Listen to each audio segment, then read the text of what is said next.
Welcome to the What to Read Next podcast. In this podcast, your host, Lori Amin, will interview published authors to chat about their work, journey to getting published, and their book recommendations.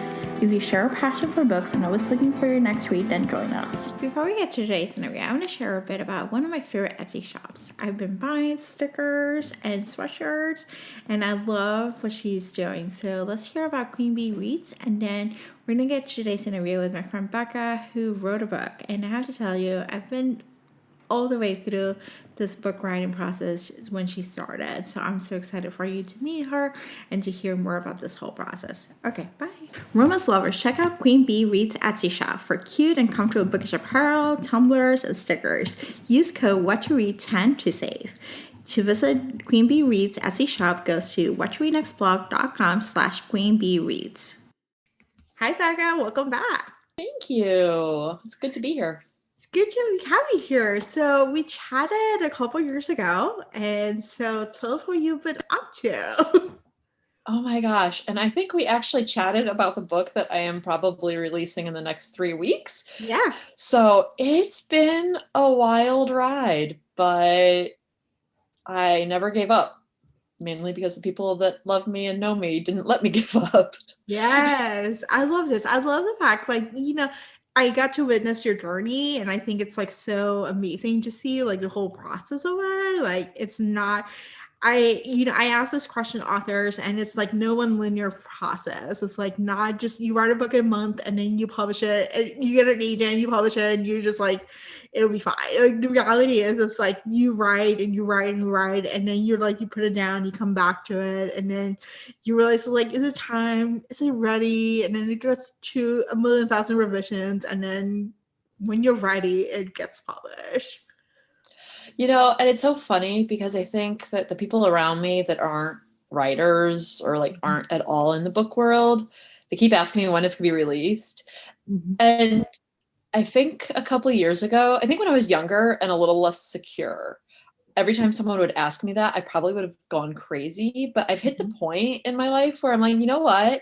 Every writer goes through this. Mm-hmm. You hear it over and over again. I mean, no one goes on Oprah and was I wrote my first book in a month and it was a New York Times bestseller. Everyone's oh, it took me 5 years. So this took me 4 years? Yeah. I'm fine with that. It's really, it's kind of interesting because I thought that would be something that would make me feel bad. And it's no, don't feel bad about it at all. So anyone who's listening to this, if you have a half-finished book, consider this your friendly reminder. Yeah, just pick it up, see what it feels like, and see if there's a gift there, or maybe you want to take some parts and maybe plagiarize it into a new book. It's and that has happened. I mean, work. This book is completely different than my first draft. I think that's the thing that's kind of crazy, is just how different it ended up being from what my original vision was. Mm-hmm. So, and I actually don't think I mentioned the title because we segued right in to welcome back. Yeah. So the book is called The Clarity Journal, and it is a book of my favorite prompts to help my coaching clients figure out what they're going to do with their lives. Mm-hmm. I love this. And figure out what they're going to do next. Yeah. How to get some clarity. Some clarity. We all need clarity. So let's talk about what inspired you to write this book, or what was the source of inspiration, which I love the story. Well, you're my source of inspiration. So this book started, so I'm just going to say Laura is the one who inspired me to write this book, because I was chewing her ear off about I was at a kind of a turning point. I wasn't sure exactly which way I was going to go in my career, and I am a career coach. And so probably the 15th time I was going back and forth about this with Laura, she stopped and was okay, what would you tell yourself? And I can't even tell you, 4 years later, it still feels a little bit not a gut punch because it's good, but a slap over the head. I'm right. Yeah. What would I tell myself? And so I started writing all of these different questions down that I'd been asking people for a decade, because I've been a coach for a long time. And as I started writing and answering for myself, I got so much clarity, and that's what's inspired me to write the book. I love this. And so let's talk about that journey to get the book published. What was that journey like? What were some of the things in awareness? Because it's just like it's happening. So you're making it happen, but it's like it's a winding road, and it was a 4-year track. Yeah, it was definitely a windy road. So I guess the journey was really, I don't know. I think that this is a pretty common thing nowadays. Mm-hmm. I feel like you should be able to figure out everything on your own. Mm-hmm. And, I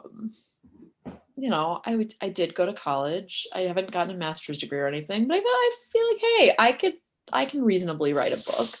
I'm lucky. My husband is a writer / editor for a lot of really amazing corporate clients. Mm-hmm. And so it's like, I've got this. I can totally do this. And then I spent that 3 years. I wrote the first draft, and kids and life happened. And so there's about a year where I wasn't really working on it in between the first draft and the second draft.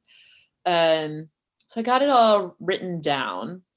And then because it's a journal as opposed to like a regular book, the graphic design element of it was a lot more complicated. Mm-hmm. And I am not a graphic designer by trade. I play a graphic designer on TV, I guess, is about as good as that describes how good I am at graphic design.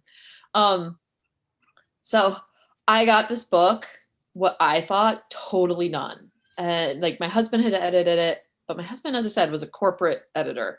So he really didn't help me with not plot development, but like the arc. Mm-hmm. And then so got this book. I'd like blood, sweat, tears, thought it was done. My aunt comes and visits me, and my aunt is an honest to God book editor, and she takes one look at it, and you could tell on her face, just like, oh, what am I supposed to say to this? I'm supposed to be encouraging. I can't be encouraging. Like, this needs to be totally redone. And I love my aunt, but I really value, she has given me a ton of help on this at this point. But she was really sweet about it and really trying very hard to just meet me where I was at. Like, are you actually asking for my help? Like, I could help you. You could tell that was what was going on in her mind. So anyway, long story short, I asked if she could edit it. She was thrilled to be able to fix it because I think editors love fixing things that aren't right. And so that process, since getting her to help, has been eye-opening, and I love being an indie author, and she really does mostly editing for indie. She's an indie publishing author. It's not and so she really did let me, like, she wasn't trying to like squash my voice or anything, but oh man, every time I'd get her edits and she'd edit something so it meant something completely different, it was like this cringe inducing, like, oh God, obviously I didn't explain it well because you thought I said something completely different. So it was a process. It was definitely like a humbling and inspiring process at the same time, because like all these people around me wanted me to succeed. And like I love, once I started really sharing it with the world, just how many people like were invested in helping me, like without me even having to beg or plead with them. Like they, I think that's one of the cool things about writing just in general, is people actually want to help you. I guess I'm betting that you probably feel the same way about podcasting. Like, it's just one of those career paths that you can take where it's like people actually naturally, it's like, oh, that's really cool. let me help you with that. Let me further you on, or you should connect with this person or whatever. It's really fun. Yeah, I think it's like one of those things is like it's a creative project that you just like connect with other people, and it creates like the space of growth and a space of collaborations and community and aspect of setting like you're doing something fun, that it feels like a passion project that it can grow, Exactly. Yeah, that's totally right. And you're right. It's creative. Most things creative. I mean, musicians have tons of groupies. I've collected editors in my own life. I love this was like, somewhat an idea that was germinated and it took time to grow. And yet at the same time, you had the support, like it manifested in your life. Like it was an alignment that you were meant to write this book and you had the support system in place to write this book. Yeah. And the support system I didn't even really know I had. Like, I wouldn't have just assumed that my aunt would help me edit this, like, without me even, I mean, she basically begged me to help, like, to let me. She basically begged me to edit my book. Yeah. It just, it's been really, the synchronicities involved have been really cool. But like the synchronicities have been really cool, but on the other hand, it's like I had to have stuck with it, right? Mm-hmm. Like it wouldn't. It's like if I hadn't been telling people about it because I had the second draft done, what I thought was the final draft ended up being the second of like 4 drafts. Yeah, that's wonderful. This is awesome. So let's chat about your upcoming projects, because this is not going to be your only book. You realize that once you start writing, the floodgates open and more books came up. Yeah, this is definitely not going to be the only book, because it actually, part of it's also that it just feels like it's so massive to write your first book that it's like, I can't just write one. That would be wasting all of this information. I just, all this, like the writing process. I've learned so much about the writing process in this. And I mean, and I've read a lot of the books about writing process, and I'm drawing a blank, like The Artist Way or Bird by Bird. But actually going through it, it's so different. And I mean, listening to other people's stories about it, or it's like so much less dramatic than my own. Yes. So the next project I'm working on, and I'm in the middle of research for it, is called Mindful Procrastination: 87 Prompts to Help You Gently Get Out of Your Own Way. I love this. So how does your research process look like for you? Well, I mean, I'm writing a book about mindful procrastination for a reason. I write the journals that I need at the time I need them. So I needed clarity, and now I need help with like being more mindful about my procrastination. So I'm writing a book about procrastination. But in general, I once had, it was like fun, like $5 tarot readers. I once had one tell me that I was a cricket and that I'd hop from one project to another. And so that's kind of that's my writing process. So, and that's my research process. Like I read 5 books all at once, and then I kind of have to noodle about it for a couple weeks before I move forward. And it's funny because every time that happens, I want to, like, I start feeling like, oh, maybe I should be beating myself up, like pushing myself to do better or do more. But then there always is a reason that I was procrastinating. Like mindful procrastination actually originally had a different title, and I wrote half of that journal, and I was like, this isn't working right. And I kept pushing myself, and I was like, this isn't me.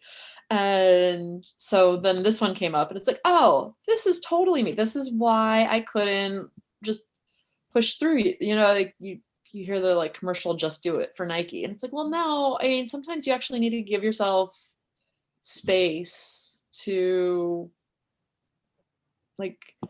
have things gel. Like if you try to push through it before it's actually gelled and solidified, you can end up wasting a lot of time. Yeah, I think I speak with authors quite frequently thanks to the show. Right. And so I heard one author say, like, I have the idea and I spend a whole year thinking about it and then I write it. Like a year later, I'll write the idea. Like, and it'll be fast writing, but it's like I have a whole year of like thinking about the idea. I love that. And that's going to make me feel really good about the fact that I thought mindful procrastination would end up taking me 3 months to write. And I can already tell 2 months in that it's going to take a year. But Yeah. that's okay. It's okay. Like, there's no rush, there's no timeline, there's no like you need to produce. I think there's an expectation and within our society that we need to do it all at once. And the reality is that it can take us some time. Like, it's fine. Right. It's fine. Exactly. It's awesome. So now let's go to a round of book recommendations. This is an opportunity to share with our audience what they should read next. So we're going to talk about Pride and Prejudice retellings. Okay, what do you love about Pride and Prejudice first and foremost?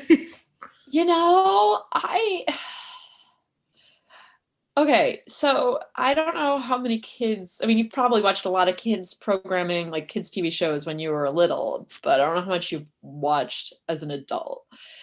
Like, I think what I love about Pride and Prejudice retellings is it's comfort food.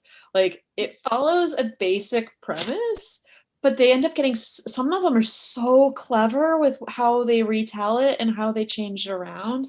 But it's almost like how kids shows end up following the same formulaic, I mean, it's a lot cooler than the kids shows, but like the same basic premises, but with like interesting twists on it. It's my comfort food. It's the best way I can say it. Like, I do love other more cerebral books and genres, but it's what I come back to. I mean, I've been reading Pride and Prejudice fanfics since I first learned about it in college. And it's just the comfort food. I love this. I got some recommendations for you, but tell me your recommendations. All right. So my recommendations for this are The Rogue's Widow by Nicole Clarkson. And I like a bunch of her books, and she does all Kindle Unlimited. And I also really like Mischief and Mayhem by Christy Capps. And also another Kindle Unlimited author. So even better. Yeah, and they both have a lot. So I've read a bunch of theirs, but I think those were my favorite of all of theirs. So start with those. I love it. So I got a couple of recommendations top of my head. So I have not read them, but I know the Pride and Prejudice recommendations. So Pride and Prejudice, Another Flavor. I think it's Pride and Prejudice and Other Flavors. Nolly Depp. It's a South Asian family set in California. I think about she's a doctor. It's a gender flip. I think it's a gender flip. So cool. And I don't read very many gender flips for that. That's fun. There's Pride by E.B. Zaboy, which is set in Brooklyn and gentrified Brooklyn. And that's a YA. That's not like stuff. And then there's Unmarriageable, and I don't know who the author is, but it's set in Pakistan, I think. So I'll get you the author and I'll put it on the show notes, but that's another one. So within the woman, I want to read the Pakistan one. I'm assuming it's written by someone who's Pakistani. I think so. That's really cool. If you ever want a good movie, there's like, what was the name of it? It's basically Pride and Prejudice in India. It's like a Bollywood take on Pride and Prejudice. It's a movie that came out when I was in college, I think. So a while back. I'll text you that. Because that one's really cool too. That's a movie.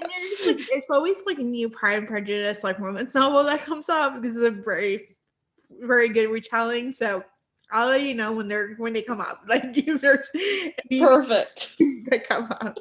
So you also have non-Pride and Prejudice recommendations. What are some of those? So obviously I'm a coach. I love self-help books. I think my two favorite that I've read this year, I don't think either of them were written. I'm reasonably certain neither of them were written this year. I think the first one is Super Better by Jane McGonigal. Um, and I love that book. It's also a really good Audible book, just because sometimes people would prefer Audible, and I love when the author reads well. um, and so I would say that one is one of my favorite self-help books I've read recently. It's all about kind of gamifying it takes out the what's the word? It it helps you gamify your life, but not in a not like my 11-year-old boy who would love it. It's really more accessible for women. It explains a lot about gaming that I didn't really understand, like the psychological components to video games, and like then helps you implement some of the techniques that they've learned to help you make your life better. So the woman who wrote it was she has a PhD in like in video game psychology or something along those lines. And she was in, I think, an accident. She had some sort of brain trauma. And in order to get herself back to feeling normal, like she was talking about how she was so depressed, she was suicidal, like she was in pain all the time. And so Super Better comes from her deciding to use these principles on herself to make her life better. And they're very interpersonal. They're very like create your team that's going to help like propel you along, like cheer you along, kind of like what we were talking about earlier about like my writing process. Like it's very it was just so interesting. Like just her suggestions for how to make yourself feel better when you're not feeling well were just like so interesting, and so many different so much information that I hadn't actually heard before. Like I don't know that you know this, Laura, but if you experience something traumatic, like something that might cause PTSD, they've discovered that if you play a game like Candy Crush, like something that's really highly visual, or Tetris, right after it happens, it actually stops the process of the memory implanting in your brain in a way that would repeat over and over again. Oh, wow. And I actually use it now. Like I am a weenie about scary movies. And sometimes I'll see something I'm like, oh my God, I'm gonna have a nightmare about that tonight. And I just like pull out my phone and start playing. And I haven't had a nightmare about a movie since I learned about that. So obviously I don't want to like, movies obviously don't cause PTSD the same way. I'm not trying to like equate the two, but the information in it is just so interesting and helpful. And I've never seen it anywhere else. I love that. I gotta pick this one up. So let's see. Tell us where you can find you online. See, my website is beccaribbing.com. So Becca, it'll be in the show notes, but ribbing is Ribbing, like knitting ribbing. So and then Facebook and Twitter are the same. Awesome. Thank you, Becca, for being on the show. Thank you so much for having me. And I really love that I was able to come back. At first, when we talked about me coming on, I'm like, oh, but I said I was working on this book like 3 years ago. And then I was like, no, I'm going to own it. That's totally fine. Yeah, but the book will be out. I'm sure the book will be out by the time this gets posted. So yeah. The book is out. I'm just gonna actually just go ahead and say the book is out. Yes. Listeners here. Awesome. If you enjoyed this podcast, feel free to share with friends, subscribe, rate, and review the show. This is the easiest way to support the podcast. For book recommendations, author interview archives, and other fun book resources and tips, please visit WhatchReNextBlog.com. The Watch Read Next podcast is part of the Frolic Network. To discover new shows to listen and love, please visit frolic.media/podcast. Thank you so much for listening and have a great day.